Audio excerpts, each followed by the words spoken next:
Space, the final frontier. Well, okay, not really. All right, take two. Here in the Mitten State, welcome to Code 47, bringing you all things Star Trek, spanning the quadrants, the best thing since the neutral zone. Back again, it is the Code 47 podcast on the Secret Friends Unite podcasting network, coming to you admittedly a little late. I am such a nerdnik about getting this thing out at 6 a.m. every other Monday, and extenuating circumstances, April and I were down in Indiana. We were doing a booth for the Grand Petoskey and didn't get home till late last night, and it was pizza and beer, and that's all I had time for. But I am, without further ado, I'm, as always, joined by my most excellent co-host, Katie Q. Katie, how the heck are you on this Monday evening? I'm good. I don't even have an excuse. I was pizza and beer and last night too, and I wasn't even in Indiana. Oh my God. Well, what's funny is that I look at my phone when I get in and you're like, aren't we recording right now? And I'm like, no. I haven't gotten used to Google Calendar yet, and so I looked at it and it just said 7 p.m. recording, and I didn't realize there was just a small tick between where I was and Monday, and I'm like, oh, wait, actually, no, that's tomorrow. Okay. Which was fine with me. I was very, very tired last night. I was going to say, the moral of the story is that Monday is always closer than you think. Oh. Dun, dun, dun. Why you got to say that? Why you got to do that? Well, the good news is this Monday is almost over. So Monday is then now very far away, meaning next week. So, you take the good... I guess, we're never further away from Monday than we are right now. That's very true. Well, at least since it's 7 o'clock and people will be listening to this around 8 o'clock at the earliest. So yeah, you're right. By the time you listen to this, it's probably tomorrow. But without further ado, kind of a 1-2 punch. This is episode 66. Everybody just kill all the Jedi. Oh, wait, that's the wrong franchise. But I'm not going to miss equal opportunity to make a lot of Order 66 jokes throughout this episode. So we're just going to kind of see how that goes. But Katie, I have branched out. I found our VHS cover of the week. I branched out outside of just looking at TOS covers, and I found one from DS9. I don't know if this is an overseas one, because I know overseas. I know when I went to Ireland in the late 90s, they released the VHS Region 1 tapes. They're like big and bulky size, like current episodes just dropped out. So, but this art I don't recognize, but this is from the season 3 Deep Space Nine episode Through the Looking Glass, where it was the second of the Mirror Universe episodes, but you get kind of a look inside the sex dungeon that was the Mirror Universe Kira's quarters. And it was the one. It was the one where Sisko is posing as his deceased Mirror Universe counterpart, and he does manage to immediately sleep with 2 of the women who he's platonically serving with back in his real timeline, while trying to save the Mirror Universe version of his dead ex-wife, or his dead wife. It's just it's very as the world turns, as the space station rotates. Oh my God! Yeah, that's a trivia. So I know you're going to be joining me for Deep Space Nine. Have you seen the series all the way through before? Have you seen this episode? Yes, I have. I had forgotten about the Mirror Universe stuff, and so I was a little confused as I'm like, who is Kira getting down with? What is going on with this cover when it popped up? But it's just I do remember. Yeah, I remember that. And while I do love the Mirror Universe stuff, a lot of times I was a little weirded out with the fact that like Sisko was just like, okay, I guess we're doing this. Like, I would have a lot more reservations just like going down to clown with like my coworkers. Yeah, right. Like, even if it's not really them. Yeah. Yeah, even if it is a Mirror Universe, I'd still be like, I'm sorry. I think I'm coming down with something. I don't want you to catch it. It's space COVID. Watch out. Yeah. Oh my God. I'd come up with some excuse. So this came out in the wild and woolly spring of 1995. I was in college at the time. So you know what, they were having more fun than I was. I was still a whiles away from, just being awkward and having a serious girlfriend. Finding your Mirror Universe self? Finding my Mirror Universe self. I think he must cross over at one point, because that's what we got now. That other nerd is stuck in the other Mirror Universe. So, oh my goodness. Well, without further ado, we've got the beginning of some supersized episodes we're going to have, because we not only have 2 episodes of Star Trek Discovery to talk about, episodes 10 and 11. But we have the first episode of season 2 of Star Trek Picard. I just can't contain myself. Oh my God. And then we are going to, at long last, put a bullet in the gun.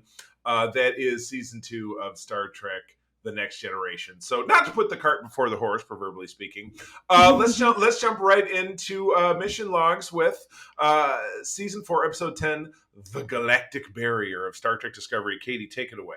Yeah, Captain Burnham and her crew must go where few have gone before, beyond the galactic barrier. Meanwhile, Book learns the truth about what drives Ruan Tarka. We'll call it get out of my dreams and get into my space anomaly. Yes. I mean, Drives? No, never mind. I think this was too little too late for Tarka. Like, I honestly was just yelling at you, like, I don't care. He's an asshole. I don't care. Like, trying to give him a backstory and make him, like, relatable at this point. I'm like, boo! No, if they would have had, like, the empathy that Tarka was showing in this episode was great.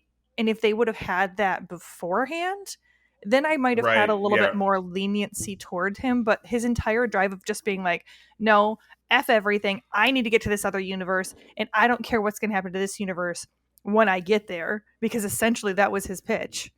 Right. Yeah, exactly. He's right. Like, it's my thing because I want to do my thing. And yeah, you get this tender friendship / romance, couldn't really tell, doesn't really matter, of him and this other prisoner when he was on this colony, this mining colony that was abandoned by the Emerald Chain or running still black market that he and Book go to find the widget that they need. It was kind of a widget chase to get the widget that he needs. They had the MacGuffin. The MacGuffin, yes. One of my favorite episodes of SSU that I titled was the Egg MacGuffin. So this was the Egg MacGuffin. But yeah, you're right. It's really hard to feel anything for this guy. Like, oh, I've been a dick this whole time, but this is what I'm after because of my friend, and I don't know if he's alive yet. Because they kind of did leave it a little fuzzy. Maybe he escaped or blah blah blah. Right. Yeah. Yeah. Exactly. And, I mean, I did like the it's always like weird science stuff that's going on, and obviously it's the soft science type of stuff when it's coming to like them traveling through the galactic barrier and all that other stuff. Right. And I'm like, I don't understand what's happening, but it seems like everything's going great. You're gonna tell me that you have to do the whatchamacallit and put it in the thingamabob. Do the hokey pokey. Yeah. And then you turn yourselves around and then you've got 6 seconds to jump to light speed or whatever. No.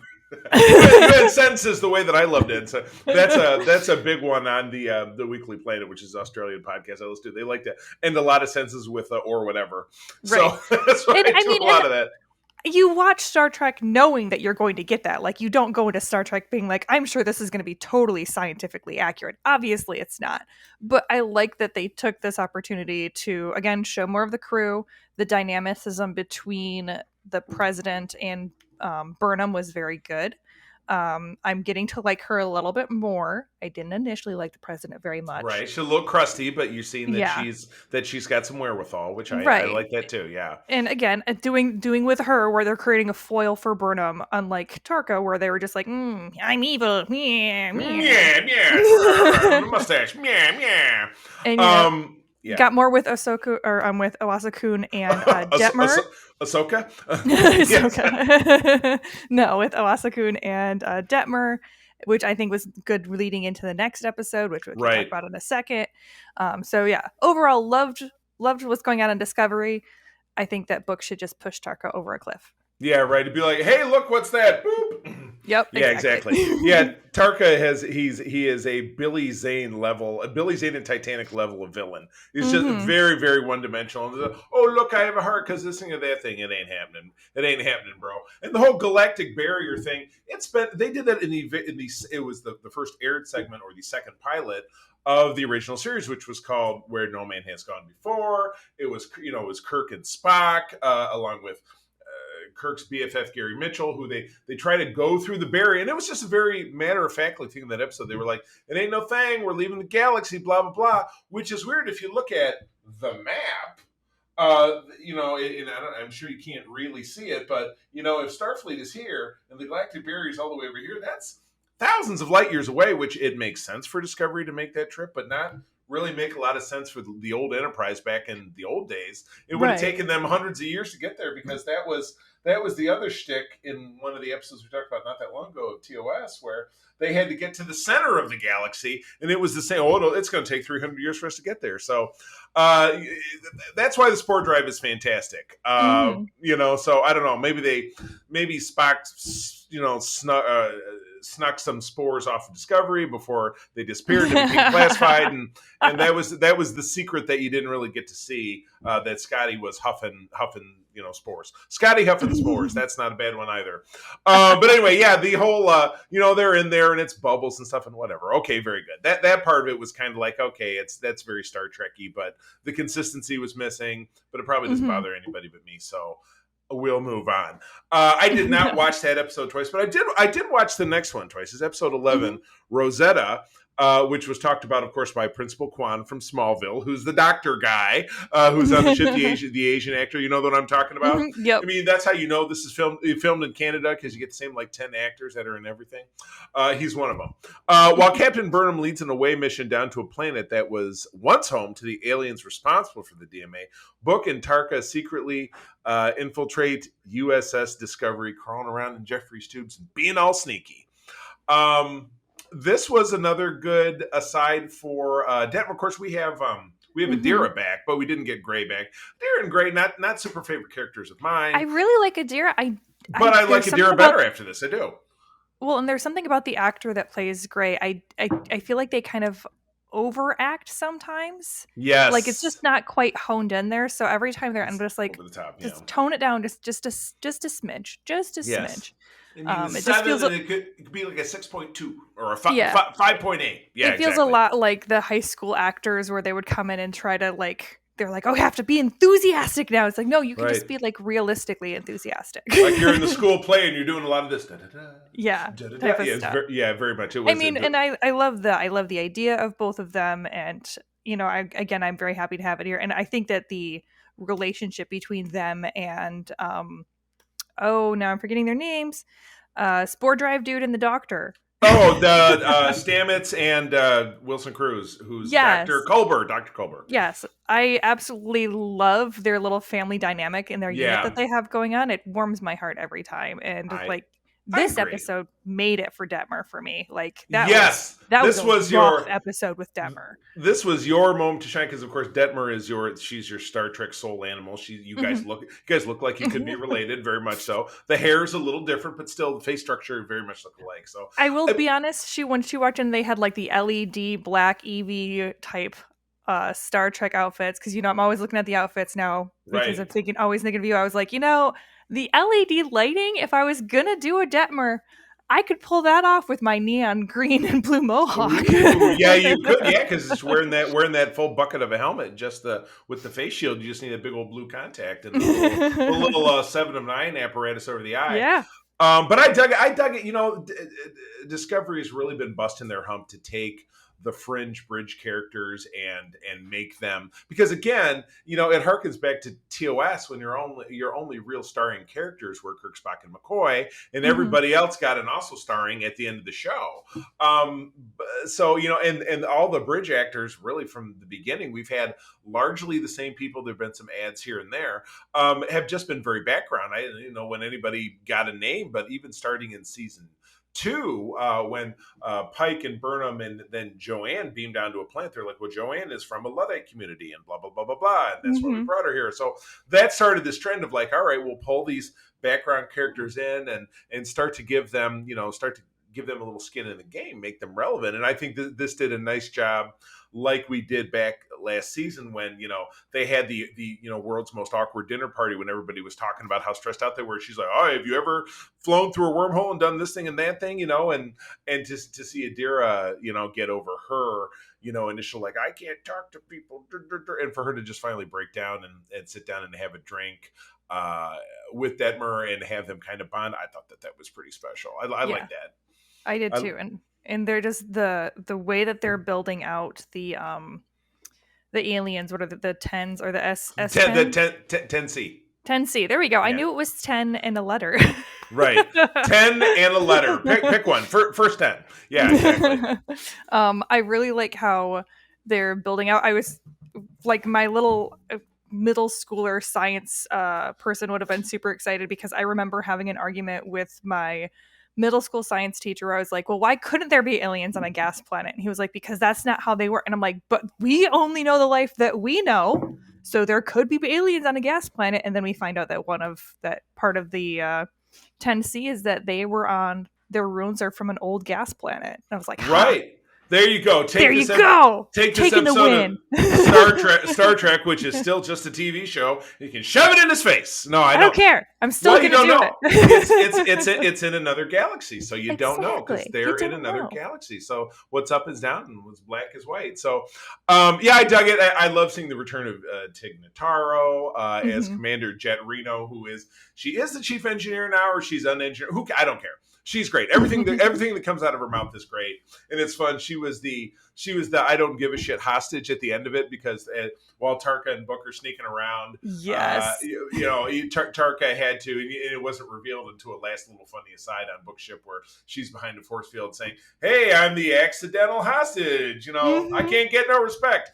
It was great. So we'll be moving forward in the last 2 episodes of the season with kind of figuring out how that's going to shake out. But the clock is ticking. I mean, the DMA is now, crunching through the core of the Alpha Quadrant, and, Navarre/Vulcan could be toast. United Earth could be toast, so it's just, the stakes it's right up there. So they got some work to do. And I have no doubt they'll find a way to really knock this deal out. So I like it.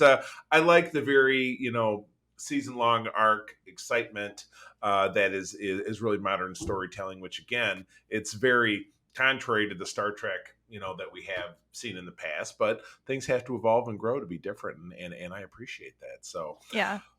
But without further ado, I told you, I think you and I had this conversation probably this time last week. I'm like, which one are you going to watch first? Because season 1, episode 1 of Picard comes out on Thursday, and then they drop episode 11 of Discovery at the first time. And I'm like, it's going to be Picard for me. And we were up at like 5:11, and I'm like, I gotta watch some Star Trek. I gotta see Picard. So this was terrific. So I was really fired up about this, and and this summary kind of sucks, but it's your turn, so you go ahead. All right. Ahead. Starfleet must once again call in the legendary Jean-Luc Picard after members of his former crew, Riho, 7 of 9, Raffi, and Dr. Agnes, discover an anomaly in the space that threatens the galaxy. Season premiere. Back to the anomalies. I could not have been more excited by this episode. We've jumped forward 18 months by the sound of it. So we are now in the 25th century. It's the year 2401. Yay! Yay! Pew, pew, pew. But we got our first real kind of Starfleeting, because and then we have what people won't stop bitching about, is that apparently in every era of modern Star Trek, there are 2 types of uniforms that are contemporaneous. So we had the one from last season, of which I have as a cosplayer, I have 2 versions of, because I have a regular one, and then I have one that's from the Starfleet Marine Corps, which is made up. It's a cosplay thing. So I have 2 of those. Now they give us yet another one, and I'm just waiting to see that on my favorite store from Cosmart so that I can buy that one too, because I have a problem with cosplay. I do. Though I was very happy to trade this weekend with Lori Luchek, who's a member of our club, who I'm sure you know. She was working the booth with us, but she always brings these great mannequin stands with us. I traded her for 2 of those mannequins for the Discovery Blues, which I don't wear that often, but she had a red wig. She put on the Discovery Blues, and she knows that she's going to have to tweak them a little bit, but she's now Tilly, and it was awesome. Love it. I love doing that kind of stuff. But anyway, uniforms. I love that, we got those. We did see that some of our people have transitioned back into being Starfleet people. Rios is the captain of a ship called the Stargazer. Very nice homage. And people are blowing things up online, because a lot of the ships that you saw in the pivotal scene with the Borg-ish vessel with the weird, Matrix-looking Borg person with the, it was a Borg prism. Helmet. It was a Borg, exactly. Yeah, they've had a Borg sphere, they've had a Borg vinculum, they've had a Borg this thing and that thing, but it was exactly that. So, but we had like a Borg Daft Punk Dr. Octopus thing happening with this Borg, and it was fantastic. But a lot of the ships, little piece of trivia for you that you saw in that background were boosted from the long-running Star Trek Online game, which has never been canon. Now all those ships are canon because they've been on screen. So a lot of people are super excited about that, including, there was a new Excelsior design. There was a ship that preceded that was the next version of the Galaxy class ship, but blah blah blah. Anyway, a lot of interesting stuff happened. We kicked off with Picard doing the harvest time back at the Vineyard. He's gone back to Starfleet, but he's the commandant or the chancellor. He was commandant in the past. Now he's the chancellor of Starfleet Academy. And he had his two Romulan sidekicks, the man and the woman. The man has passed away. And the woman, and oh my God, I'm drawing a blank on her name. It starts with Laris. Yes. Yeah, she absolutely goes on full court press making a pass at him, and he's like, and he fumbles, and he does it twice, and it's like, dude, I mean, even back, I mean, I know that you're almost 100, but seriously. How bad? Is it that? Does everybody's game get that bad? I guess I'm glad I'm not 90 and single because you cannot talk to women. So that was kind of a bummer. But he goes off. There's a spatial anomaly, and Rios' ship is nearby. You got 7 of 9 now runs the La Serena. She's out there doing her Fenris Ranger stuff. You got Girardi, and I'm going to forget the girl's name, and I've even met her in real life. The android girl whose name is... No, the android girl. Oh. From last season. And her name is... Soji. Soji, yeah. She's the only she's the only member of the cast that doesn't end up on Rios' ship when the Borg prism pops out. And that all goes very badly. The Borg, this Borg Dr. Octopus Daft Punk thing shows up. They have to blow up the ship in order to stop it. And at the time the ship blows up, Picard wakes up back in his vineyard, like passed out in a corner, but he's wearing like this super SS Nazi looking outfit with jackboots and a weird looking Starfleet badge. And he's like, what the hell's going on? He's walking around his estate. He's calling for Laris. And then he sees this crazy painting on the wall of himself. And basically, I love this. It's the Monster Maroon from the movies, from the TOS movies, but it's black and evil and ominous. And he's like, what the hell's going on? And he's got an android butler who says that, should I open the shields, the windows today because the solar shield isn't so bad today? And he's like, what? I'm totally cracking up. And then what happens? And then spoilers. So everybody stop listening now. Q shows up. And I loved it because they had this because I was very confused because I'm like, okay, how are they gonna CG this dude the entire time? Like, how are they gonna do this? Because I'd seen kind of like teaser images of the where actor. He's old, where he's old. And I love it because they have it from afar, so you can see it's CG, but it's not like Mandalorian season 2 Luke Skywalker CG. Yeah, I would. No. Yeah. But it was brief, thank God. Yeah, it was brief. And then he just like, oh, well, I see you've gone old. Here, I can match. And then he just, drops that. And then you have, like an older, Q, which immediately just chemistry, the finesse, the je ne sais quoi, as I'm sure Q would love to say, just phenomenal. And I was super excited about that part. Delancey is the greatest. So that was great. We also did get Picard. I hate to be that guy, but you did see Picard when he needed some advice on his fumble after his romantic fumble with Laris. He goes to the 10 Forward Bar in Los Angeles, which is run by Guinan. That's what Guinan's been doing since we last saw her, 20 years ago in Star Trek Nemesis. However, here we go. This is how you know you're dealing with a real psycho, meaning me. There is no Los Angeles in the future. In an episode of Voyager, when the crew had to go back to the present day of 1996, and they were in Los Angeles, the episode I'm talking about. It was a 2-parter. Sarah Silverman was in it. Yes. What Janeway mentions as they're strolling along the Venice boardwalk is that this entire area was destroyed by an earthquake in the year 2047, and it all fell into the sea. So there is no Los Angeles. It's like Escape from LA, where there was an earthquake and it was all law, whatever. But I mean, that's dumb. Maybe they rebuilt. Maybe they rebuilt LA at that point. It just seems weird that she would even bring it up. But I mean, yeah, you're right. There must be something. So she's, there's a lot more beachfront property in LA, I guess, in the future. There you go. Yeah, so then we're left with what's going to happen next week. And Q says the trial never ends. And then we get that nice teaser afterward that says this season on Picard. Because and I specifically I hate it when they do that, because I'm like, I don't want to know what's happening in the season. I want to be surprised when it comes, because otherwise I watch them and then I'm like, well, now I know everything that's going to happen. So not everything. It's 10 episodes. But I can help.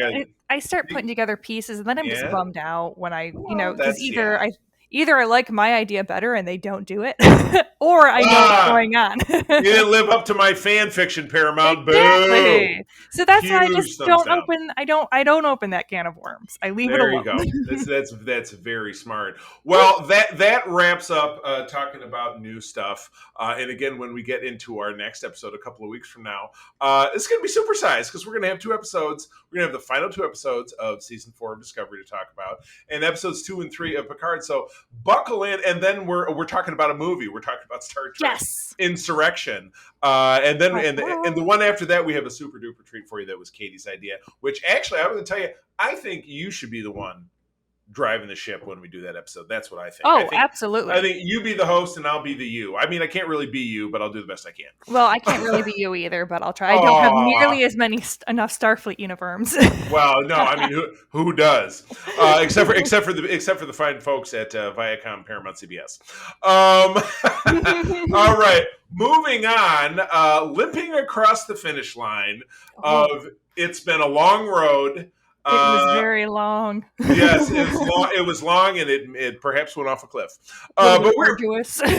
Right. Yes, it was the Oregon Trail. This was the that could be a name of the episode. The Oregon Trail. Yes. The Oregon Trail. Oh, and now I have to change it from Space MacGuffin or whatever. It's the Oregon Trail. Oh my gosh. Well, we're getting into the tail end of season 2 of TNG. So we've got, again, it's a season that was cut short by the 1988 writer's strike, so it was 22 episodes instead of 26. And good, because these last 4 were nothing to write home about. So Katie, why don't you kick us off? Let me see. The Samaritan Snare. Picard must undergo a series of medical procedures where the Enterprise D deals with a Pakled ship which lures the Enterprise away in hopes for stealing its technology. It was written by Les Landru and directed by Robert McCullen. Did I get that right, or did they switch them? You actually said Landru, which is hilarious because that was the name of a villain in an old TOS episode. So I'm like, which was spoofed in Lower Decks, in addition to the fact that the Paklids are recurring characters in Lower Decks. Which I was really excited because I was like, Paklids! I remember that because I know them now mostly from from Lower Decks, and the entire time I'm watching it, all I can think of is Red Alert. Red Alarm. Oh yeah. And I mean, Lower Decks does way better with them. I was just so, what the hell is going on this entire episode? Like, I mean, basically Troy walks in and is like, hey guys, they're bad. What are you doing? And they're like, no, they're not. Nobody cares. Yeah. Ooh, yeah, you're right. Very safe. He's like, well, they're not Harada or Romulus. He's like, shut up, bitch. You don't know what you're doing. Right. I know, yeah. Because basically the Paklids show up and they send Geordi over there, and Worf points out, why are we sending our chief engineer to a ship that we do not know? We have no idea who these people are, and you're just wanting to send our chief engineer over there? And Riker's like, yeah, that seems like a good idea. Whatever. It's good. It's good or whatever. Right. It was like, I feel like the problem with the Paklids is that to have them come off seriously, you have to have your crew be even stupider than they are. Like if you're going to have your crew succumb to them, you have to have your crew be stupid. Yeah. To not be able to see what's going on. You got to dumb it up a bit, and I think they pulled it off. But you're right. They tried to lower the bar even more. They're like, oh, they used their Crimson Force Field on us, and the guys were like, what? So it's just Yeah, I was like, just shoot their shields off and then get Geordi, because at this point they're not Federation. They've kidnapped a crew member. That'd be considered a hostile act. Like, it's not like these are like Vulcans or Romulans or Klingons or something where you'd be like, facing major consequences. Right. Is it just like, go back and get back under your rock or whatever? And yeah, Right. you're right. At the end of it, they're just like, okay, well, fuck off or whatever. And it was no big deal. Yeah. So yeah, really, really, really dumb episode. Without a doubt. Even Picard's, and I'm sure you love that. Yeah, Picard had to get his bionic heart replaced. And so he had this touching, like, it was like National Lampoon's Family Vacation of him and Wesley driving the shuttlecraft, which is so dumb. Why does a captain have to get on a super slow moving shuttlecraft with a stupid ensign when don't you think they could just fly over and drop him off a hell of a lot faster than whatever the hell it is that they were doing? Yeah. Because in the end of it, that's what they do so that your favorite character of all time, Dr. Pulaski, can come along and save his life because she's the best doctor who's ever lived. Or whatever. That's what also, again, I didn't understand, because, the last episode we were just talking about with Q, about how Picard is not a proud man. He has pride for his crew, and he has pride for, Starfleet, but him and himself, he is fine with being able to acknowledge that he cannot do something. Because that was his whole thing in that last episode. And now we've got it where he won't let Pulaski, who obviously is the most skilled because she ends up having to go and save his ass while he's under the knife. Right. And she's telling him, hey, this is my specialty. I'm the one who could do this procedure for you right here on the ship. You wouldn't have to leave. And he's like, no, I need to leave and go and travel all this distance on a slow ass, shuttle. Right, exactly. So that I can go to this, because I don't want my crew to know that I'm weak. Groan. Whatever, right. I was bro. like, this doesn't really feel like him at all. It Right. felt like a bad interpretation. Like if someone had read the generalized Wikipedia entry of Picard and thought that's what Picard was, that's what they were getting. And this person who wrote this was a staff writer. This was somebody who wrote a lot of different episodes. So there wasn't like one of those one-offs that we talked about earlier in the season where it's written by these three people who they're actually baristas at Starbucks or whatever, and they don't know what the hell they're doing. They don't watch the show. So all right, well, moving from one to the next, we get into an episode that I actually really enjoyed. But it's a huge caricature and stereotype of my Irish ancestors, because that's all we got going on. But this is Up the Long Ladder, directed by series regular Winrich Colby, written by Melinda Snodgrass. Oh, you know what? I was looking at the wrong one. The last one was written by Robert McCullough, who was not a regular, so maybe that's why. Maybe. Exactly. But Melinda Snodgrass is a regular staffer. So this came out at May 22 of 1989. Picard must find a way to rescue two radically incompatible cultures, one a primitive Irish farming colony threatened by solar flares, and the other colony of clones facing inevitable genetic degeneration. And how is he going to save them? By making them get busy. Oh. But not before the sexy Irish daughter seduces Riker. Because again, this is a season of who can't keep their pants on. And Riker wins this episode anyway. This was just so... There were so many... this is the episode, whenever I think of TNG the first time I watched through it, this was the episode I remember I had one of my first big freakouts, because literally this Brianna is yelling at Riker because he's just standing there staring at her with his stupid creepy grin on his face. So she goes from yelling at him to all of a sudden it was like she went from like F you to F me in like 0.0 seconds flat. Where then the next thing I know, she's like going to his room, which, also weird. She doesn't know this man. He's on duty. Apparently, these are part of his duties. He's on booty duty. Booty duty. Yeah, there you go. Oh my God! Okay, new episode title. There you go. You're just making all of the episode titles, and then they're just like Pulaski refers to them literally as breeding stock, and that's delightful. That's what gives Picard the idea of, oh hey, we'll just give the one colony that has the gene problem after they stole genetic material from two of his crew, this other colony, and oh, by the way, these women are going to have multiple children from 3 different partners, so they're basically literally just going to be having babies like for the rest of their lives. I'm like, this is not okay. None of this somehow is both racist and sexist all at the Well, same time. it seems very anti-federation, you know what I mean? Just It like, does. okay, we're playing God, we're going to take Group A, we're going to make them basically hump Group B, and the clones will just make a bunch of clone whatevers. And so, yeah, it seems very it seems a very Captain Kirk kind of solution. This definitely feels more like an episode of the old show than it does of TNG, which definitely kind of pushes the envelope in later seasons of transgendered individuals and pansexuality with Riker in particular. Mm-hmm. That was just in the same episode. Oh yeah, and all this kind of different stuff. So yeah, this still, season 2, and again, we're kind of rattling to the end of it with some really bad episodes. Mm-hmm. The next 2 episodes in a row are all about sex stuff, right? I know that Snodgrass, she initially wrote this episode to be discussing more about like immigration policy and right. the United States treatment of immigrants as they're coming in. And from my understanding, a lot of that got lost in translation with the rewrites. Mm-hmm.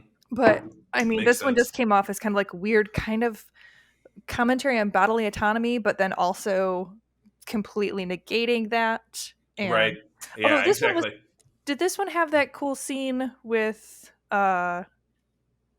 Worf? Because didn't he get sick at the beginning of the episode, and then they just never talked about that one again? Was that this one? Yeah, it was the Klingon measles, and I think it was. I think it totally was this episode. Yeah, because then him and Pulaski had that cool tea ceremony, and it's lethal to humans. So she gives herself an antidote so that she can participate in the tea ceremony that he honors her with, which I thought was so cool. One of the first, redeemable things that she does, is that she's like, and then she says, "Quote me some of that love poetry." So, I wonder what happened after that. I don't know.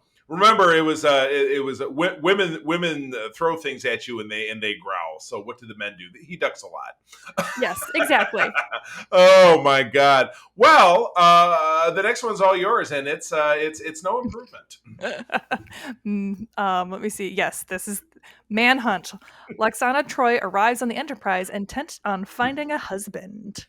Oh my goodness! Now this has launched a great meme of Riker and Troy sitting side by side on the couch as she kind of explains what's going on with Lwaxana. So Lwaxana Troi, this episode, by the way, directed by Rob Bowman, written by Tracy Torme, who again was a staff writer in June of 1989. Lwaxana is played by the late great Majel Barrett Roddenberry, wife of Gene Roddenberry, and of course Nurse Chapel from the original series, etc. So yeah, she comes along and she's man crazy. She's trying to find a man. Nobody really, even Troy is kind of elusive about explaining it, but she really wants to. She makes it very well known that she wants to shake Picard down and she wants to do that thing to him. So Picard finally comes to Troy and Deanna and says, "What the hell's going on?" Well, my mother is entering the phase, which a Betazoid woman of her age basically quadruples their sex drive. Or Riker explains that part because, Deanna explained to me when we were dating, and it just looks very smarmy. And then she says, "Well, where a woman quadruples her sex drive or more," and he goes, "Or more." He does like from Happy Days. I love it because then she's like, "Well, I didn't want to frighten you," and just that's one of those moments where you have such great chemistry between Frank Stewart and Sirtis, where they're just like going around. I mean, because even like Riker, he has that goofy grin, but it's very much like a goofy grin of like just a shared joke between two friends, right? Where he's just thoroughly enjoying. Where he's like, "You kept this a secret, not because you were ashamed, but because you thought I would freak out." And he just thinks that's absolutely hilarious. And then as she's explaining this, because it's basically like her mom's power, like her abilities of telepathy are kind of clouded at this point, because I was kind of, until I got that explanation, I was actually super pissed because I was like, she's got to know, right? Or that Picard is not into her. Yeah, she's not being subtle about it. Oh yeah, and she's just like totally going after it. And I was like, that's a little weird. But then, Diane explains that because of the phase that she can't thoroughly understand. I was like, okay, I guess. But like then Riker has this again just huge shit-eating grin, and he's like, "Congratulations, Captain." You buddy. You can tell just Frank's as an actor is just having the time of his life. It is just absolutely fantastic for him. It was fun. Yeah, they were running out the clock with these last few episodes because like there's no form or function to it. And yeah, this one ends in a holodeck scene doing back in the Dixon Hill era, and Troy falls for the bartender at Rex Bar, and it's just Well, silly. Loxana Troy does. Yeah, Loxana Troy does. And so in the end of it, she just kind of and then there's there's the two fish people, which that's Wes is super xenophobic about, like right, super xenophobic. But in the end of it, Troy uses her powers and discovers that the fish people were going to blow up the whole conference. Little known fact, one of the fish people, and this is so random, played by Fleetwood Mac's own Nick Fleetwood, shaved off his beard to put on the fish garb. I just always found that was fascinating. And I'm a huge Fleetwood Mac fan. And never says a word the entire time, I don't think. Unless one of the fish people was talking. Maybe it was the other one. I have no idea. One of the fish people had a line at the end of the episode, right? Because they were saying that it was like preposterous that they would be assassins, right. And then they're just like, okay, cool, no, they're just go to the brig, it's fine. I'm like, I would have loved to see that, like, right. These episodes, it felt like there was the A plot and the B plot. Just it was like never shall the two meet. Yeah, right. Ooh, strangers in the night, without a doubt. But there are no strangers in the night in this next episode. Oh my goodness. This is where you almost get to see the goods with the Klingon mating ritual. This is episode 20, The Emissary, directed by series veteran Cliff Bole, screenplay by Thomas Calder, and teleplay and screenplay by Richard Manning and Heinz Beimler, who is again a regular. So this was a little more consistent with some Star Trekky stuff. Again, from June of 1989, the Enterprise crew has to deal with a Klingon sleeper ship whose occupants don't know that the Federation and the Klingons are at peace. On board to help them is an emissary who, parenthesis, not air quotes, coincidentally is they say one of Worf's former love interests, like he was Mac Daddy, but this was the only one we had heard of up to that point. Played by the stunning Susie Plaxton, actress Susie Plaxton as Kalar. So we get to see we have some really cool moments, I think, with this actress. She's very fiery. She comes in, she's poking Worf, giving him a hard time. It seems like they had a flingy ding probably when he was at Starfleet Academy, because she says 5-6 years ago the timing would line up. But you kind of see a nice connection between her and Troy, because they're walking and talking about being children of two cultures, because Kalar is half Klingon, half human, kind of like we get out of B'Elanna Torres in Voyager, though I certainly find Kalar to be a hell of a lot more charming as a character than I ever found Torres.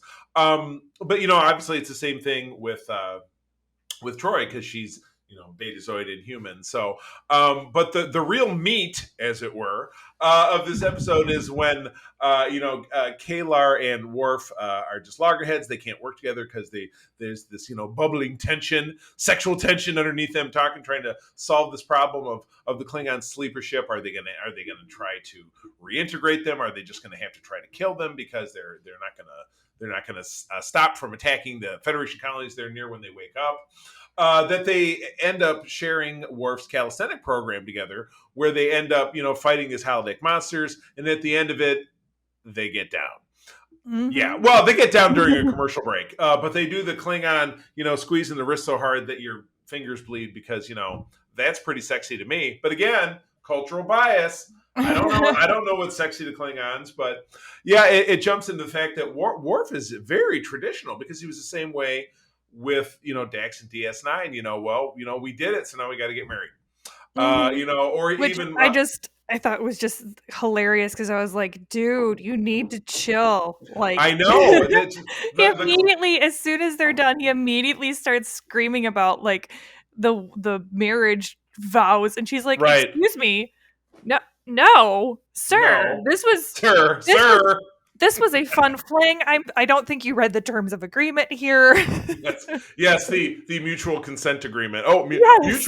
mutual Klingon consent agreement. Oh God, the episodes just keep the episode titles just keep Let's keep coming. Oh I mean, and I really enjoy her as a character. I was really excited when she showed up again, because I had remembered, or I knew she was there. I remembered I really enjoyed her with the first time through. And then as soon as she popped up again, I was like, oh, yes, I loved her. It was really great. And I think she was a really great foil for Worf, because where Worf is very torn and like really heavily embraces his Klingon culture because he was raised as a human or raised with humans, and he's trying to kind of, overcompensate for that. The entire conversation she's having with Troy is the fact that she's like, I feel like I can't really embrace my Klingon side because I have kind of, this devil within me that is just rage and fury, and I don't know what to do with it. And I don't know how to control it. Which is Right. part of why she goes and does that calisthenics program, because, Troy's like, well, maybe try to get some of that aggression out in a healthy way. Really good use of Troy, though, as far as showing her totally. as the ship's counselor, like kind of Counseling. Yeah, exactly. giving her a moment to say like, hey, this is, like this would be what a day on the ship would be like for her when she's not, telling them obvious things that they're not paying attention to. Packlets are bad. What are you doing? Shut up, bitch. No, it's terrible. Oh my gosh. So anyway, all right, moving on. This next one's yours. Go for it. Peak performance. With the Borg threat in mind, Starfleet stages a war game simulation pitting Captain Picard and the Enterprise against Commander Riker with an 80-year-old ship, the Hathaway. However, when the Ferengi suddenly attack, the Enterprise is crippled, forcing Picard into a seemingly no-win situation. It's directed by Robert Shearer and written by David Kemper. Excellent. Boy, it's weird. This season ran into July, which is weird. But again, writer strike, even though less episodes. So there's lots more reruns. So yes, the 80-year-old starship Anne Hathaway, and they were attacked by a guy who was Quark's cousin, because it was again played by Armin Shimmerin, who played the first two Ferengi characters at all in TNG, but not presumably not. I believe they're not the same character. And then he goes on to be Quark. So I guess he fit the bill of being short and looking like a troll. So thumbs up. Though we ended up seeing Max Grodenchik, who went on to play Rom, also play a different character. So it's like the Ferengi, casting pool was very, very small. So that's where we got a lot of overlap. But yeah, this was one of the last times you really saw the Ferengi, where they're trying to pitch them as a threat, because they were supposed to be the new Klingons when the series started, like, oh, they're the new bad guys or whatever. But when you find out all they really care about is money and gold, and you can get that out of a replicator, they're really not that scary. But they, like with episodes like this, you're like, well, let's, roll back out the Ferengi, because I don't even know they're featured another time during season 2. No, they were never. Yeah. They did not show up at all during season 2. Yeah, so this was it, and it was pretty lame, but you got some great Rikering moments. He was, doing strategy, and the Hathaway is actually, it's funny, with Picard bringing back the name Stargazer, the Hathaway was the same class of ship as the Stargazer, which was Picard's first command. It was a Constellation class ship. So I think this episode's kind of fun. I like it. You get as opposed to the Packlets, who are dumb with looking like they have chewing gum on their face, you get the Zakdorn, who also look dumb with chewing gum on their face, but they're really smart. So chewing gum on the face is apparently not a divining rod between intelligence and stupidity in the Star Trek parlance. So yeah, I thought it was an okay episode. Certainly one of the stronger ones of this group, without a doubt. Definitely, yes. I mean, I really I liked watching the crews, the dynamicism between the crews, as far as setting them up as kind of opposing forces versus being I guess collaborative forces. The weird dude who was supposed to be the genius strategist, they could have pushed him on airlock at any point. It was again, what a schmuck. Yes, kind of a Tarchetype character, where he was just there to be. He was there to be an asshole. He was there to just be, just full of himself. He beat Data at a game of Strategium. And then that kind of gave Data a weird failure, which was a kind of a good learning point, because I've heard people were talking about Data actually has a really big ego, or his ego gets bruised a lot, and I'm like, no, I don't really honestly think it was ego. It was him going, I didn't make the right choice. I need to analyze until I know what choices I made that could have been correct, so I can learn from it. It was very computer oriented until Picard came and said, hey, there's going to be times where you can't you could make every choice correct and it still could be a failure. And I think that was a really good way of Data to kind of learn that bit of humanity there. There's actually that quote is on. You probably can't see it, but on my back wall here, I have a made-up dedication plaque for the Grand Petoskey, our fan club chapter, that makes that quote: "It is possible to commit no mistakes and still fail.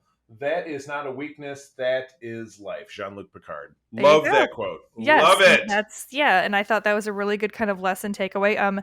Data becomes the first kind of troll of TNG because he decides that instead of trying to win the rematch of Stadium, he's just going to not let the other guy win.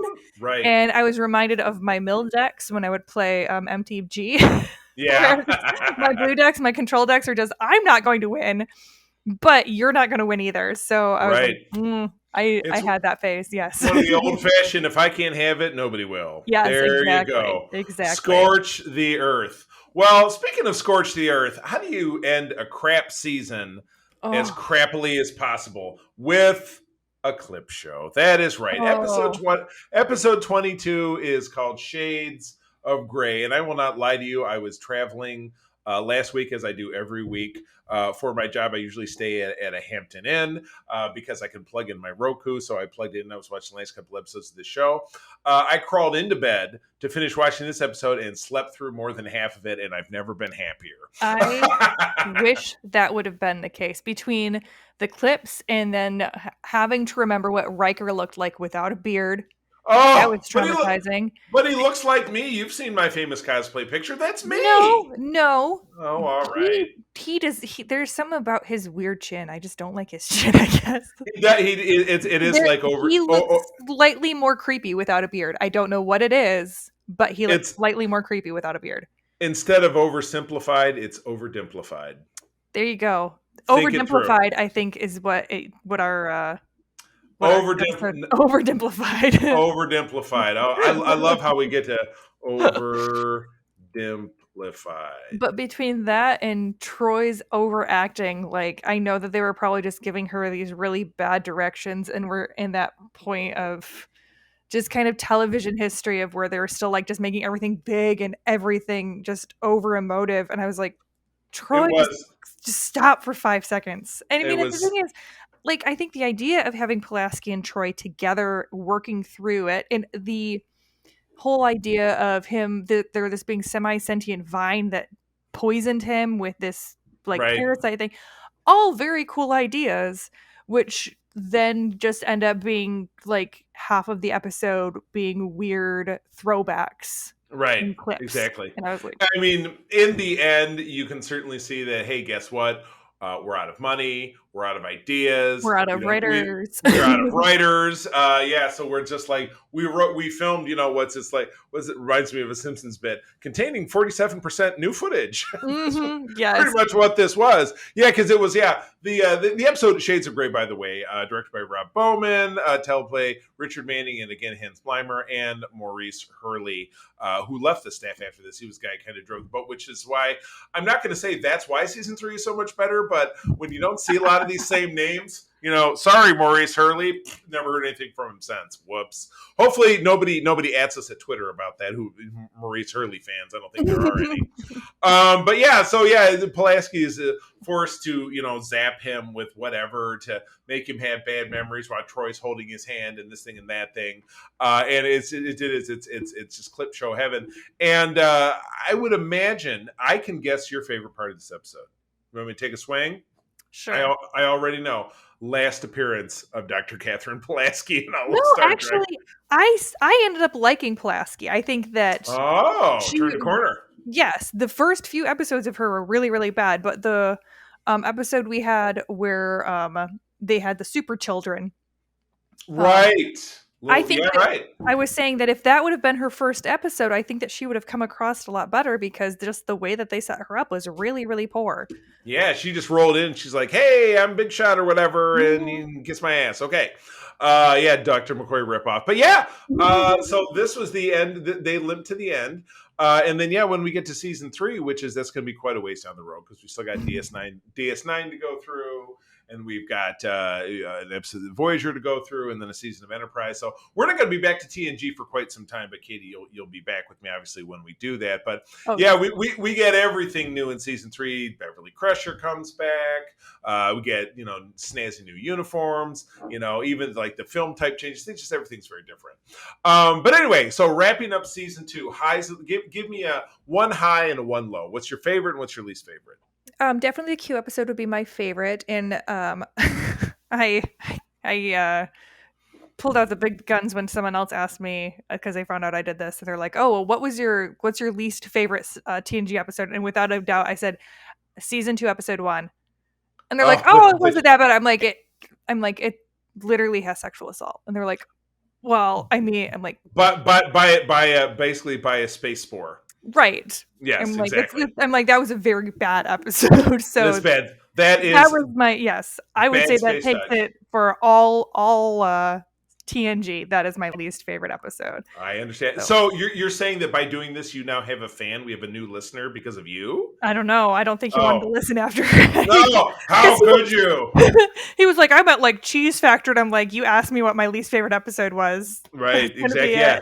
Don't, if you can't stand the heat, get out of the kitchen. Well, I will say my favorite episode of the season was the Icarus Factor. That was Riker and his father, which again, fathers and sons. That's very.